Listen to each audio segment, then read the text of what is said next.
Jirtu dhaggeeffatoota keenya oduu yeroo kanaa qabannee dhiyaannee jirra. Oduu kana waliin an odeessaa oduuti. Jalqaba irrattis hangafoota oduutiin eegalla.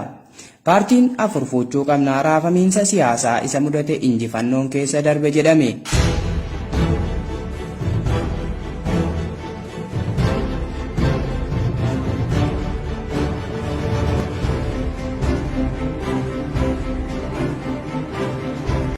Manni marii bakka bu'oota afur fuuchuu qabnaa muudama haaraa laate. Kunneen hangafoota oduuti. Amma oduu bal'ina.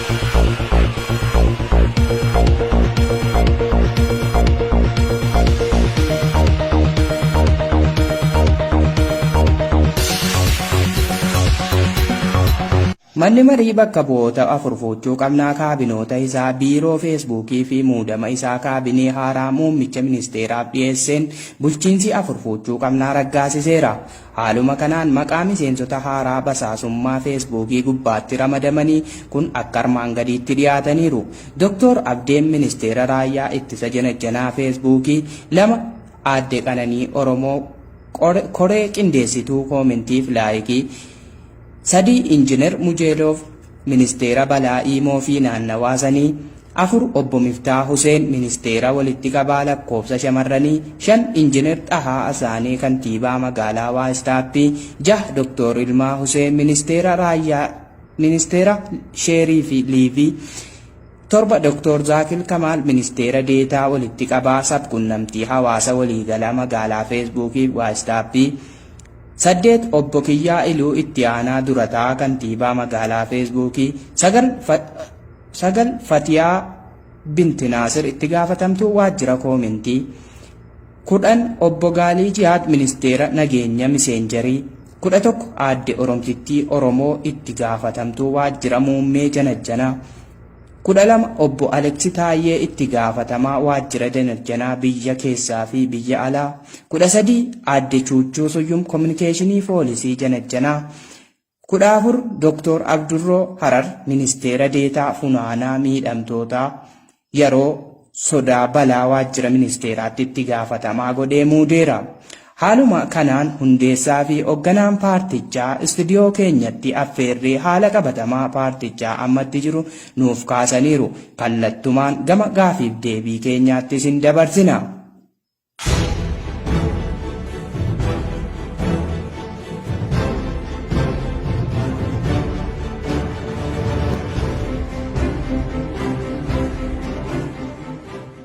Hundeessaa fi durataa akkasumas hoogganaa paartii afur fuuchuu qabnaa Aboo Haniifaa istiidiyoo keenyatti nu argamtanii yaada keessanii uummata keessanii ga'u asitti argamuu keessaniif maqaa dhaggeeffatoota keenyaatiin ulfaadhaa galatoomaa isiniin jenna. Isinis istiidiyoo keessatti na waamtanii gaaffiif deebiidhaa fi na waamuu keessanii guddaa galatoomfadhaa. Maqaa miseensota keenyaatii fi maqaa ambaasaadorotaatiin hedduu isin galatoomfadha. Ayyee tolaa galatoomaa isiniin jechaamee mee garuma kallattiin gara gaafii keenyaatti dabarra. Mee paartii kana hundeessuudhaaf maaltu isin kakaase? Maalirratti hundooftanii paartii kana hundeessitan? Ammoo qabatamaan haalli paartiin kun irra jiru maal fakkaata isa jedhurra? Tolee gaaffii bareeda na gaafatte. Paartii kana hundeessuudhaaf quuqamarraa kaanee hundeessine, xiiqinaan illee hundeessine. Quuqamarraa kaanee hundeessine gaafan jedhu paartii kana hundeessuudhaaf ni quuqamne ni dhiphanne. Wanti nu dhiphisee waa lama. Tokkoffaa rakkoon obboloota keenya dubartootaa hedduu nu yaachisee umurii isaanii keessaa warri gartee umuriin isaanii naannoo 25-30 ga'anii deebisee dhiirri hin fuudhu. Le'anna dhiirri hedduun 2015-16-18 kana dhumanii jiranii, qeerroon hedduun dhumanii jiran, wareegamanii jiranii.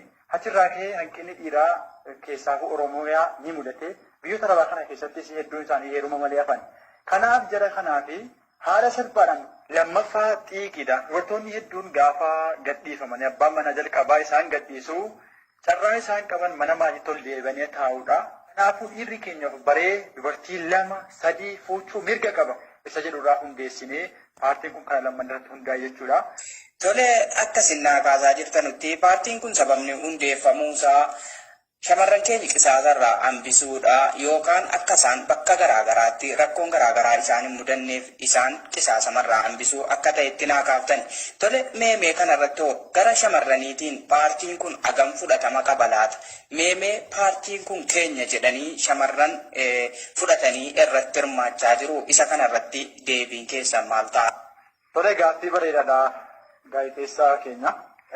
Akkuma duraan si kaasuu yaadetti duratti hammeenya fakkaatee ilaalamaa ture, hedduu balaaleffatamaa ture gareen kun. Paartiin kun biyya diigaa, bulchiinsa diigaa jedhanii warri bultii qaban hedduu sodaa hamaa keessa galanii jiranii. Garuu guyyaa 4-5 kana jechuudha waan gaariitu mul'ataa jira. Keessaafuu eega sochiin biyya keessaa waraansi naannoo Tigraayitii fi akkasuma mootummaa federaalaa wajjin walitti baname as shamarri 10,000 ta'an paartii keenya deeggaraa jiru. Paartichi paartii dhugaa akka ta'e amananii fudhataa jiru. Sababni isaanii namoota tokko gaafadhee akkamitti gara paartii kana dhufuu dandeessan jedhee wantan gaafadhe keessaa deebii muraasa kan hin argadhe. Yeroo ammaa kana dhiirri akkuma duratti siin jedhee 2016-17 sana mootummaan rasaasan uummata qeerroo fixee jira. Ammas immoo warrootni gartee hambaa rasaasa 2017-18 kuni guutuun isaaniidha. Dargaggeessa, gaheessa, ijoollee waggaa 15 guutuun isaanii lolatti leenji'aa jiranii. Sababa kana gartee dubartoonni yeroo hammaa umriin isaanii ga'eessummaa keessa yeroo bultiidhaaf dhiyaatanii hanqinni dhiiraa daran kaduraa daran waan mudateeti.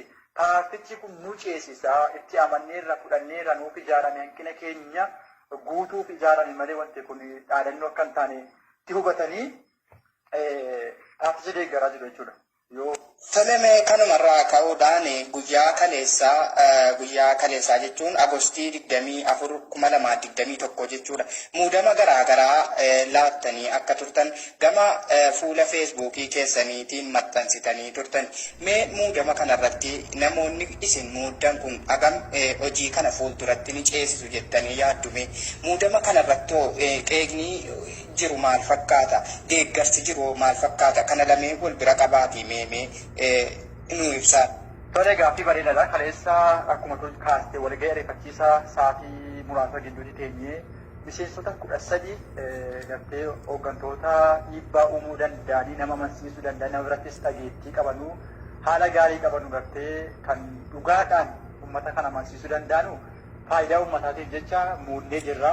Hooggantoonni kunis immoo hooggantoota gameeyyii ijoollee dargaggeeyyiidha gartee namoota waa amansiisuu danda'an dhageettii qabanidha.